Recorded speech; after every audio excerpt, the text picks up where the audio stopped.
Welcome back to my channel. This is a follow-up video to a recent video I posted with my own personal speculation about the new Leica M11 rangefinder camera hitting the market very likely in November or towards the end of the year. Before coming to the main topic of this video, namely contemplating about a potential new sensor of the new Leica M11, let me quickly wrap up what I said in my previous video. In this video, I basically focused on four main points which I personally believe we'll see in the new Leica M11 rangefinder camera. And the first one was, and that one I personally consider for granted, that we get a new electronic viewfinder. It will still be an external electronic viewfinder which can be mounted on the hot shoe of the camera, but with a much higher resolution and very likely with an OLED technology. The second change to the classical rangefinder camera, which I forecasted, or I should better say indicated that it is likely to be changed, considers the bottom plate. And here on this chrome version of the Leica M10R, I have my hand grip mounted here, so you see this here, but typically, and Leica shooters know this, there is a bottom plate here, and that bottom plate covers the battery and the SD card compartments. And this is a controversial point because many people consider the bottom plate, which has been there for so many years in the Leica M series rangefinder cameras, as a unique characteristics of these type of cameras, and don't believe that this will go away. I personally believe and have some indications that it will be replaced by a battery mechanism like we have it on the Q, Q2, SL and SL2, where the battery actually drops off, so the bottom plate will very likely go away. But clearly we can leave this open. We don't have to deep dive into that and provide more speculation. We'll see what's coming when the Leica M11 hits the market. The third new feature I firmly believe will actually be part of the new Leica M11 is that Leica will solve the problem that there is not space for two SD cards in these type of compact cameras. And what they will do is they will provide internal memory and combine it with a physical SD card slot to provide the same functionality as if you would have two SD cards available in your camera body. And that helps people who like to work with backups on a second storage medium.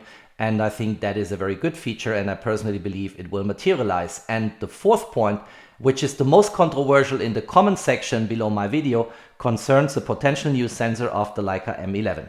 This video now is all about contemplating and providing food for thought on a potential new sensor of the Leica M11. And the video is headlined "Connecting the Dots," and that's exactly what I will do. And here is what this video is about in the next few minutes. First of all, in my previous video, I made two forecasts, or again, I should say indications. The first one was that a new sensor in the Leica M11 very likely will be backside illuminated. So we'll get BSI technology that significantly enhances the low light capabilities of the camera. And many people consider this to be a very likely new development or feature.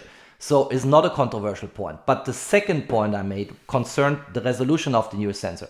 And I said, in my opinion, Leica will provide a much higher resolution towards give or take 60 megapixel from currently 40 megapixel in the Leica M10R and the Leica M10 Mono. And some people find this highly unlikely because, and that's the main argument, there is no in-body image stabilization very likely in a rangefinder camera, so 60 megapixel is too high when it comes to resolution. And some people argued, let's call this a side argument, that a 60 megapixel resolution makes your file size unnecessarily large, and that needs more computational power, more capacity on the SD card, and so on. But I consider this a side argument against a new sensor with 60 megapixel. The main controversial argument in the comment section below my video, where people really engaged in a discussion, was the resolution. So let's come back to this point. Let's try to connect the dots of other data points we can collect in the current market, and then let's try to provide some meaningful food of thought and also providing some reasoning and arguments why I still believe that we'll see a much higher resolution in the new Leica M11. And now let's kick off the video.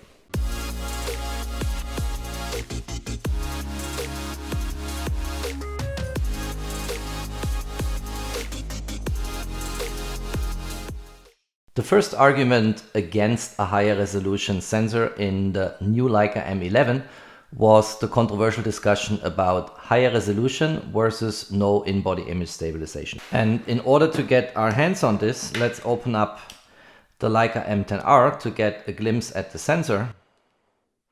So let's go here into sensor cleaning, open shutter. Let's open this up. So Here's the full frame sensor of the Leica M10R. And let's have a look at two other camera models. So the other one I want to look at is the Hasselblad X1D Mark II. So let's unmount the lens here.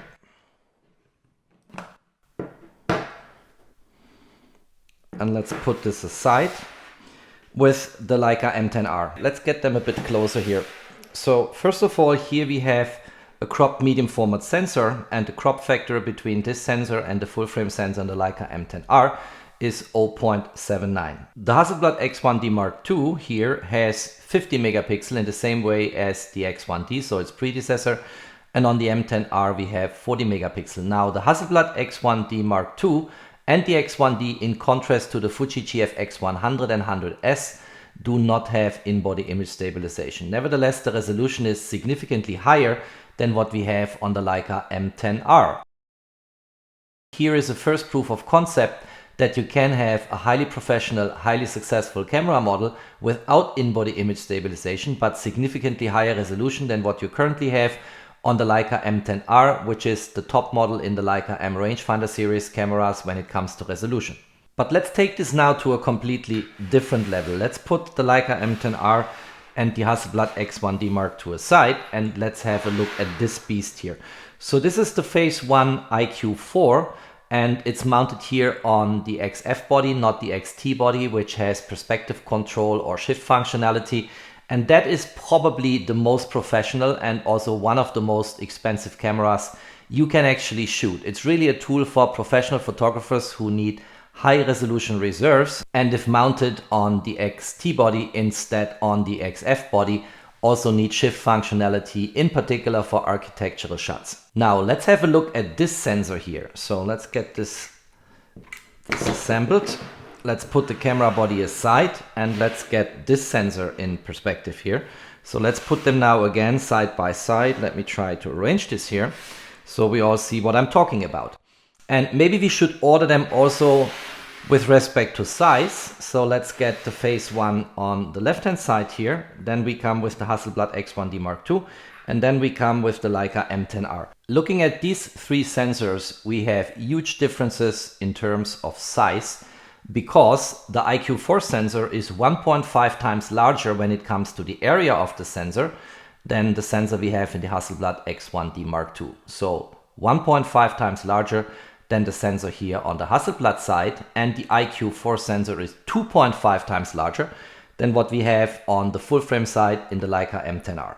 Talking about crop factors, when we compare the sensor diagonals here, we have a crop factor of 0.65 give or take from the IQ4 to the Leica M10R, and we have a crop factor of 0.79 from the Hasselblad X1D Mark II to the Leica M10R.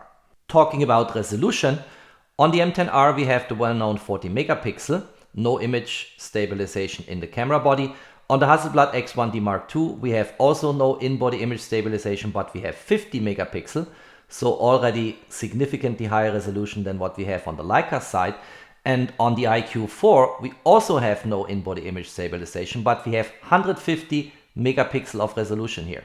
By the way, talking about my first point on the potential new sensor of the Leica M11, the Phase 1 IQ4 is indeed also a BSI sensor, so backside illuminated. Now if we look at these three cameras, and that's why I called this video Connecting the Dot, if you come with an argument saying that a higher resolution on a Leica full frame sensor doesn't make any sense because there will very likely be no in-body image stabilization, well, I can present here two highly successful models in the market for professional photographers which have no in-body image stabilization but significantly higher resolution. Here we only go up to 50 megapixel, but here we go up to insane 150 megapixel and no in-body image stabilization, but backside illuminated. Some people with technical background on camera sensors, optics and photography in general, they might come with an argument and say, well, you're right, you have a much higher resolution here, but you also have on the IQ4 side a much larger sensor.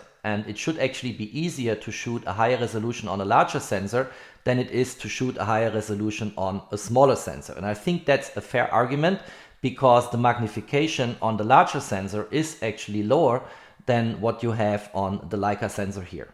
But if we now compare the two different scaling factors between sensor size and resolution, we end up at the following. This sensor is 2.5 times larger than this sensor, but the resolution is 150 megapixel versus 40 megapixels. So we have a factor of 3.75 when it comes to the resolution difference, and only a factor of 2.5 when it comes to the dimension or size perspective of the sensor. And as I said at the beginning of the video, I only want to connect the dots here and provide food for thought. But if the only argument against Leica bringing a higher resolution sensor in the new Leica M11 is that there is no in-body image stabilization, well, look into the market, you find highly successful, super professional cameras here with significantly higher resolution and still no in-body image stabilization. The only image stabilization you might get on these two professional cameras here is via optical image stabilization in some particular lenses on these camera systems. But in general, no IBIS and nevertheless super high resolution. Here is my second argument, and again food for thought when we look into the market and connect the dots. And in my previous video, in terms of resolution for the new sensor of the new Leica M11, I argued with the Sony A7R Mark IV, because that camera has 61 megapixel, give or take. But there is a better blueprint in the market, and that's coming from Sigma.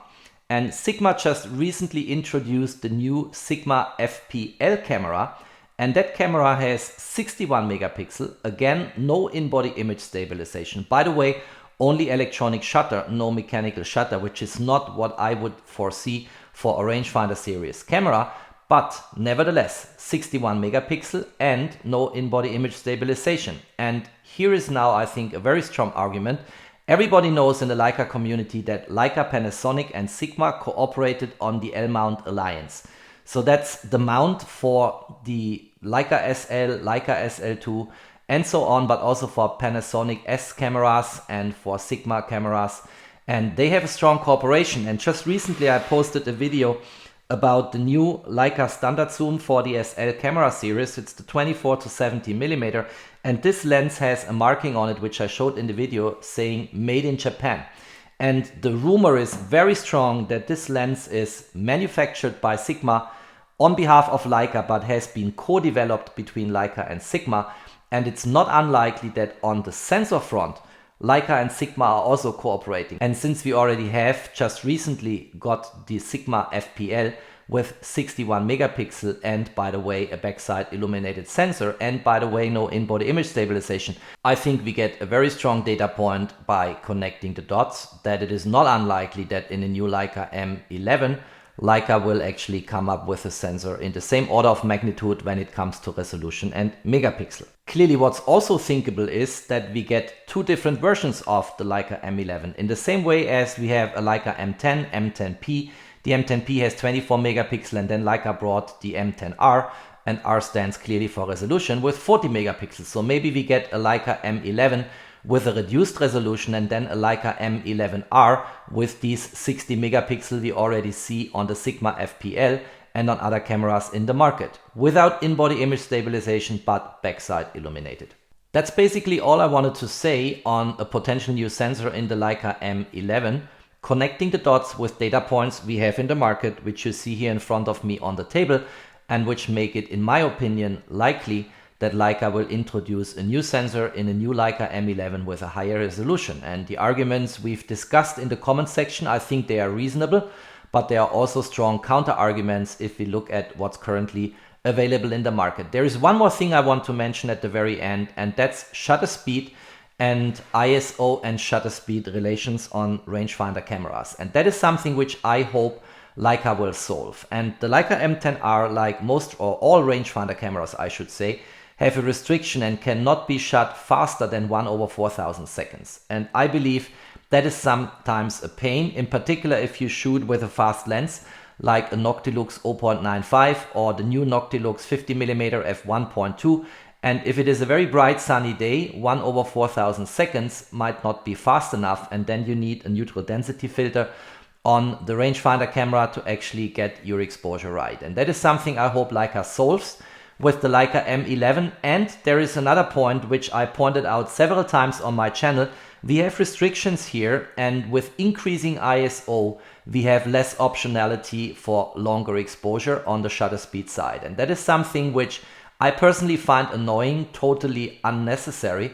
And I hope Leica will address this in the new Leica M11. Maybe now, if the sensors become backside illuminated, they will finally remove this constraint, which has been around for a long time and is not only on the rangefinder series cameras, but also on the Leica Q and Q2, but not on the Leica SL2 and the Leica SL. I hope you liked that video. If you liked it, don't forget to drop me your thumbs up. As I said, I wanted to provide food for thought. Let's continue the discussion. Let's see what we get in November, hopefully latest by the end of the year. Stay all safe and healthy, and of course, peace out.